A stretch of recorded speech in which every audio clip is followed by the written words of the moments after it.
umaasa tayo na sa darating na mga araw, lalong madaling panahon, ay tutunan ang ating kataas-taasan ng mga issues na ito. Gustuhan is actually surrendering the sovereignty, our democracy to a foreign power. Ang nangyayari po, ang magiging epekto noon, parang lumalabas na yung tratorya na pinasukan natin ay naging mas mataas pa sa ating saligang batas. Naging mas makapangyarihan sa ating municipal laws dito sa ating bansa. Hindi po uubra yun. Kaya nga po, umaasa tayo na sa darating na mga araw, sa lalong madaling panahon, ay tutugunan ng ating kataas-taasang hukuman ang mga issues na ito. Okay, attorney. Bilisan na rin po natin, no? Kasi dugtong-dugtong po yan eh. Sa tingin po ninyo, ano po yung legal significance ng 951 voting? Yung pong 951 is pinapakita lamang ang sa ating lahat ang kalayaan ng ating kataas-taasang hukuman na maghain ng kanilang opinyon ukol sa isang issue.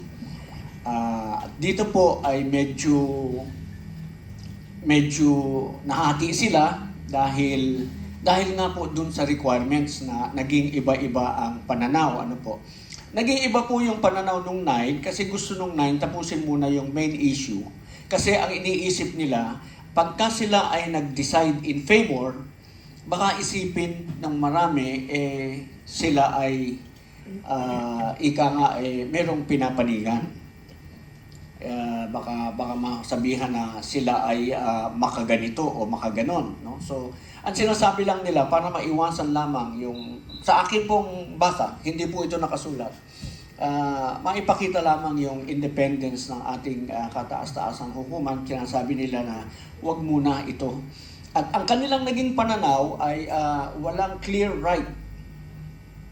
and unmistakable right. Yung unang requirement, hindi po naipakita ni Senator Bato na mayroon siya noon. At sinabi pa ng Korte Suprema, hindi ka pa naman aresto, hindi pa rin naman nadidesisyonan whether or not valid yung ICC warrant. And therefore, sa kanilang pananaw, sa pananaw nung Siam, abstract. In other words, hindi klaro. Hindi pa klaro yung sinasabi mo. There is an unmistakable and substantial invasion of your right. So, yung mga ganun po, in other words, ang sabi nung Siam, hindi kumpleto yung 4 na requirements bago ka namin bigyan ng temporary restraining order. Pero doon naman po sa 5, maliwanag.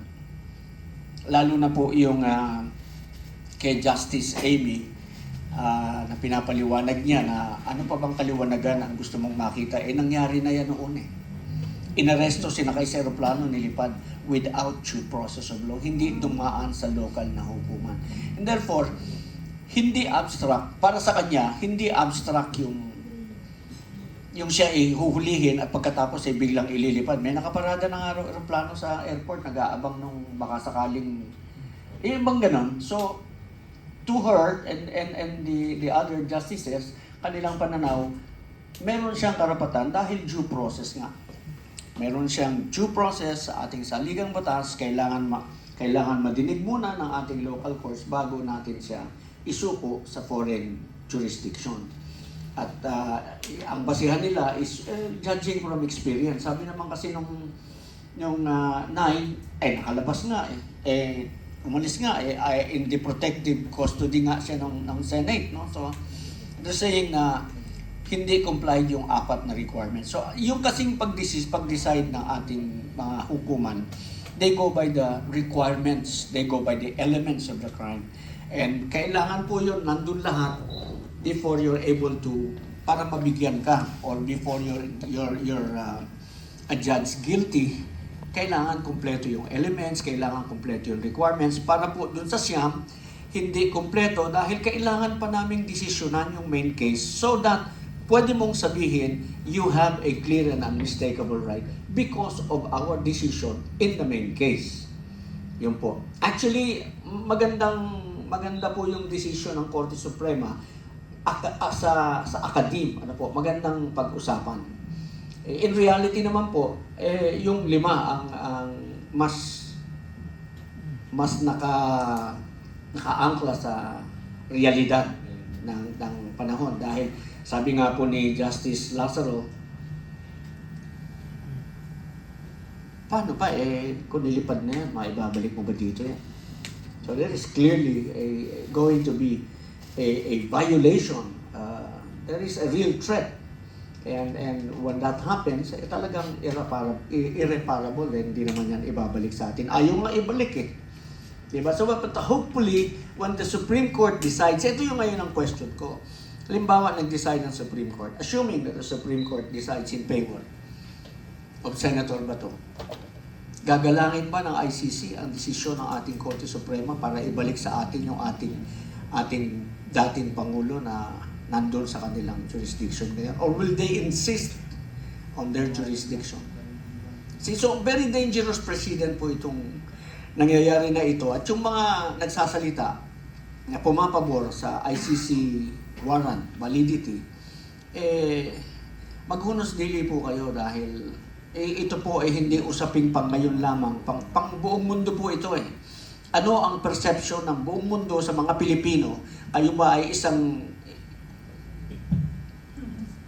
Hindi po ba? Kapeni. Thank you very much, Attorney. Kapeni. Pwede ko bang Kumpletuhin natin. Pwede ko bang susugan? Sige po, Yeah, sige po. sure. Sure, Attorney. Yung ang isa rin naman na sa akin na malinaw na pinapaalam sa ating taong bayan, hindi unanimous yung decision, no? Hindi lahat ng mga justices ay nagkaisa na hindi ibigay yung TRO. Yung iba talagang kontra dun sa desisyon nung Siyam. Yun yung isang magandang indikasyon dito na hindi pa rin talaga tapos ang laban, no? Kaya antayin pa rin natin, let's keep the faith, no, in our Supreme Court. Maganda yung naging talakayan ng bawat justices na nag-issue ng kanilang separate concurring and dissenting opinions. The fact na hindi unanimous, ibig sabihin, maganda pa rin ang magiging laban pagdating sa usapin nitong issue ng ICC warrant, pati yung jurisdiction, no, ng ICC pagdating sa soberanya ng Pilipinas. Kaibet, wala yung pinag-iba sa nangyayari sa atin. Let's mag-go back tayo sa past, Kaibet. Yes, Nakita po. mo dati, sabi nila fake news, hindi totoo. Yung flood control, blah blah blah, hindi totoo. Pero may nanindigan. Hindi ko na sasabihin kung sino. May mga sundalo, may mga vloggers, may mga sa medias na parang hindi nila kayang i-shout it out sa publiko. Pero naninindigan kasama ng mga ibang vloggers. O ano nangyari ngayon?